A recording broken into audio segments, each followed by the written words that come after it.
It was approaching blue hour on the North Atlantic on April 15th, 1912. Captain Arthur Rostron scanned the dark horizon, looking for any sign of the RMS Titanic as he neared her last reported position. Suddenly, a spark of green light illuminated the lifeboat crewed by 4th Officer Joseph Boxall. Mary Devaney set her straw hat on fire and used it as a flare. The sparsely populated lifeboats idling in the darkness would prove to be all that was left of Titanic. Captain Rostron cemented his place in the history books as he pulled aside and began rescuing Titanic's surviving passengers. It was around mid-morning on April 15th, 1912. J. Bruce Ismay broke his near catatonia just long enough to hand Captain Rostron a message to be telegraphed to White Star's New York office, one which would be intercepted by the media and by Senator William Alden Smith of Michigan. Deeply regret, advise you, Titanic sank this morning 15th after collision iceberg, resulting serious loss of life. Further particulars later. It was days after surviving one of the greatest modern maritime disasters yet recorded, and Dorothy Gibson, shivering and reluctant, stepped out on a movie set, wearing the same clothing she'd worn that night, ready to relive her traumatic experience for the cameras. It was May of 1912. Beads of sweat formed upon Senator William Alden Smith's brow as he admonished the White Star Line and the captain and crew of the Californian while giving his final statements in the Myrtle Room at New York's Waldorf Astoria Hotel. Among the recommendations made by both the American and British inquiries into the disaster would be the need for enough lifeboats to accommodate all passengers. It was May of 1953, and survivor Anna Turia had just finished watching Titanic, starring Barbara Stanwyck and Clifton Webb in theaters. She turned to her son with tears in her eyes and asked, "If they were so close to take those pictures, why didn't someone help us?" It was around 1 a.m. on September 1st, 1985, aboard the RV Noor, and the night watch team in search of the wreckage of Titanic, headed by Jean-Louis Michel, were rapt with attention, staring at the video footage being transmitted by the unmanned submersibles, Jason and Argo. Unable to look away from what appeared to be a debris field, they sent the ship's cook to retrieve the sleeping Robert Ballard from his bed. Within the hour, they'd be toasting with Portuguese sparkling wine and raising the Harland and Wolff flag. They'd made perhaps the most significant marine archaeological discovery to date, and found the lost Titanic. It was 1993, and a headstone was unveiled, dedicated to the memory of Titanic's lookout, Frederick Fleet, who died by suicide nearly 3 decades earlier and had been laid to rest in a pauper's grave. It reads, Frederick Fleet, 1887 to 1965, lookout, RMS Titanic, erected to his memory by the Titanic Historical Society, Incorporated, Indian Orchard, Massachusetts, USA. It was spring of 1998, and James Cameron's feature film had just spent 15 weeks on the top of the box office. It would go on to spend nearly a year in theaters. It was 2012, and 2022, and 2026, and hundreds of thousands, millions of people around the world tuned in for annual real-time sinking animations and posts on YouTube accounts like Titanic Honor and Glory, and social media accounts like White Star's Black Sea. After more than a century, Titanic still occupies a, Titanic place in the culture. Why? My name is Amanda Hoopman, and my personal opinion has always been that its mythic status was cemented not as she sailed, not as she sank, but in the time after Titanic.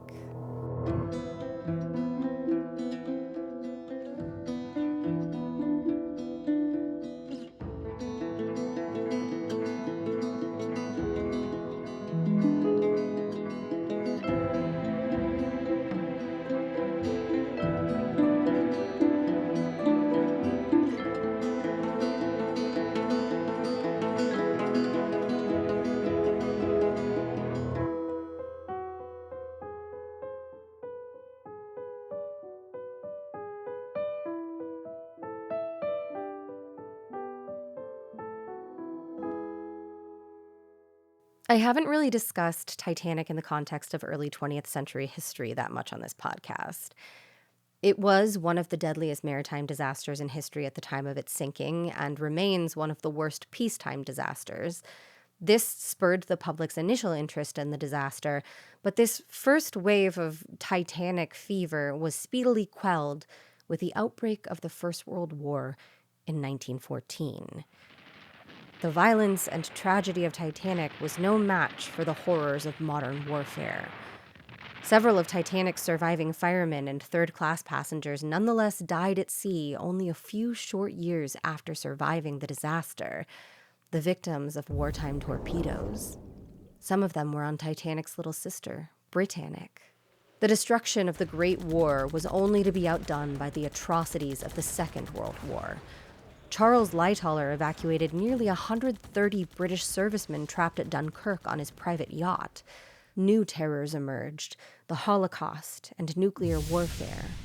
A traumatized and frightened world tumbled painfully into the atomic age. The Edwardian era seemed a quaint and distant memory. It wasn't until the publication of Walter Lord's 1955 history, A Night to Remember, that interest in Titanic was reignited. Lord's narrative style is incredibly readable and novelistic, placing special interest on the human story at Titanic's center, the lives of those who lived and died that night. It's also a short book, at only around 200 pages, so a lot of readers were taken in by the story for the first time. Lord contextualized the disaster as symbolic of the end of an era, a loss of innocence experienced by the world en masse. The death of the Great White Star Liner was framed as emblematic of the death of a simpler time to which we can never return. The slow and bloodless deaths of Titanic's victims felt a stark contrast to the bombs and guns of the previous decades. The gentility of the women and children first rule that was observed during the evacuation, and very notably not other contemporaneous shipwrecks, I might add, played very well with the social and political mores of 1950s audiences, yearning for a bygone time with stricter gender rules. One of the other histories Lord would go on to write was actually a history of America from the year 1900 up until the outbreak of World War I, titled The Good Years. So, yeah, he was very invested in the mythology of this brief period of post-industrialist pre-war Europe and America as a period of great hope and optimism crushed by the gears of war. Never mind that this was the same period Upton Sinclair was writing about Lithuanian immigrants being ground up into sausage meat or whatever. Never mind that this was peak Jim Crow. But I guess for some people, the first decade of the 20th century might have been pretty good. And for certain people, Titanic represented the end of good, or at least an awakening to bad.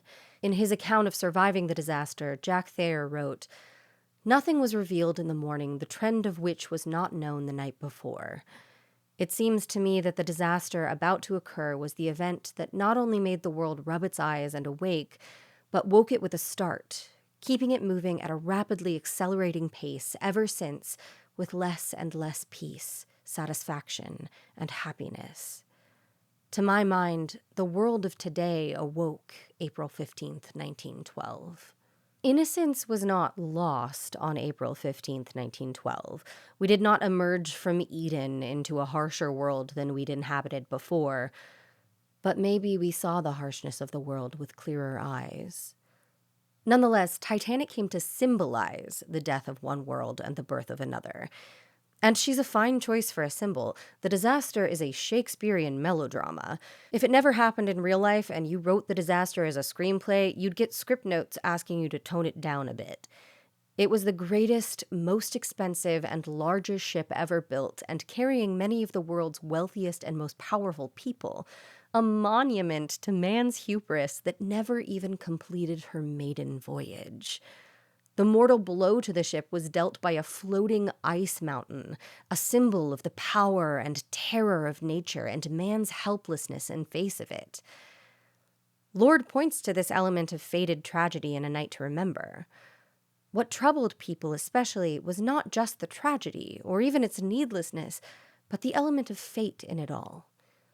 If the Titanic had heeded any of the 6 ice messages on Sunday, if ice conditions had been normal, if the night had been rough or moonlit, if she'd seen the berg 15 seconds sooner or 15 seconds later, if she had hit the ice any other way, if her watertight bulkheads had been 1 deck higher, if she had carried enough boats, if the Californian had only come, had any one of these ifs turned out right, every life might have been saved. But they all went against her. A classic Greek tragedy. The sinking took nearly 3 hours, allowing for the melodrama to really marinate. Unlike other maritime disasters like the Lusitania or Estonia, the passengers aboard the foundering Titanic had time to realize what was happening to them and to attempt an escape or to decide to meet their deaths. In his book analyzing the cultural impact of the disaster, The Titanic Complex, A Cultural Manifest, John Wilson Foster points out that survivors and victims are frequently assigned stock dramatic archetypes. Rich man, socialite, unsung hero, coward, martyr, deserter of post, stayer at post, poor emigrant, manifest hero, etc., and that the story of her maiden voyage and sinking contains theatrical overtones. We imagine ourselves in these stock characters, envision the choices we'd make, to go down with the ship or to fight for survival. This sounds a little out of left field, but just go with me here. I have a theory that even the fact that the ship struck on her starboard side, the right side if you're facing toward the front of the ship, played a tiny role in cementing Titanic's mythic legacy in the Western canon. Westerners typically read from left to right, so in film language, objects on the right of the screen often carry more weight.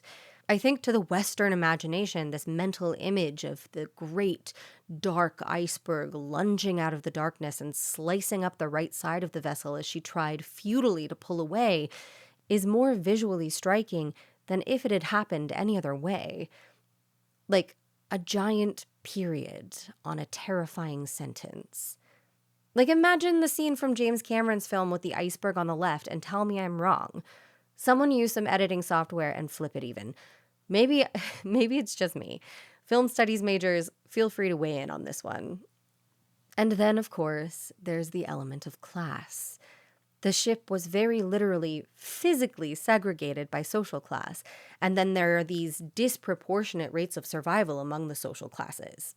Titanic becomes this very elegant and succinct morality play, demonstrating that the continued survival of the nobility and nouveau riche necessarily depends on the exploitation and destruction of the lower classes. Then there's the story of her rediscovery. After the Titanomania inspired by Walter Lord's book died down, the next major wave came following the discovery of the wreck in 1985. Given Titanic's certified mythic status by this point, the discovery of the wreck was almost akin to stumbling upon the lost city of Atlantis. The artifacts that lay deep below the surface of the Atlantic told a story that was both fascinating and terrible, and very human. Here was no longer a symbol of man's hubris, but the tangible and utterly fragile remains of the hopes, dreams, and lives of more than 1,500 people. The James Cameron film, itself almost certainly the product of that 1985 wave of Titanomania, served as the catalyst of another wave, followed by renewed interest in the ship once again following the 100th anniversary of the sinking and the sinking of the Costa Concordia in 2012. And now, in the wake of the 2023 Titan implosion and the upcoming 30th anniversary of the Cameron flick, I feel we are entering a new cycle of interest in the disaster.